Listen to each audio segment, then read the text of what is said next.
মালদার স্বাস্থ্য মানচিত্রে নতুন সংযোজন, অত্যাধুনিক মানের প্যাথোলজি সেন্টার এবং আউটডোর পরিষেবার আনুষ্ঠানিক উদ্বোধন। মালদা শহরের সিঙ্গাতলা এলাকায় পরিষেবা নামক এই বেসরকারি সেন্টারের আনুষ্ঠানিক উদ্বোধন করা হয় আজ।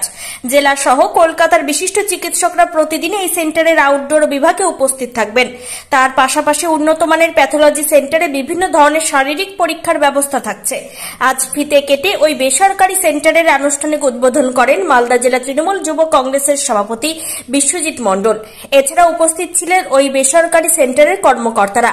এই বেসরকারি সেন্টারের কর্মকর্তারা জানান, আগামী দিনে মালদার মানুষের কথা ভেবে স্বাস্থ্য পরিষেবায় যথেষ্ট সাড়া ফেলবে তাদের এই সেন্টার।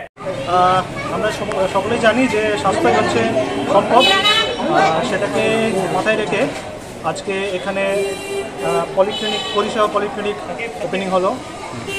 এখানে সমস্ত রকমের পরিষেবা থাকছে, সমস্ত ডাক্তার চিকিৎসার জন্য সমস্ত ডাক্তার থাকবেন, তার সাথে সাথে বিভিন্ন যে ডায়াগনস্টিক যে টেস্টগুলো হয় সেগুলো সমস্ত থাকবে। কি আশা রাখছেন, কেমন সাড়া ফেলবে? আশা করছি মানুষের কাছ থেকে আমরা ভালো সাড়া পাবো আর কি। আজকে যারা আমন্ত্রিত ছিলেন তারা সকলেই এসেছিলেন। কোথাকার ডাক্তাররা থাকবে এখানে? ডাক্তার আমাদের মালদা মেডিকেল কলেজের সমস্ত ডাক্তাররা থাকছেন এখানে এবং সুচিকিৎসা থাকবে, এইটুকু আমরা আশ্বস্ত করছি সকলকে। আপনারা আসুন। Bureau report, news for Bengal. This channel does not promote or encourage any illegal activities. All contents provided by this channel is meant for educational purpose only.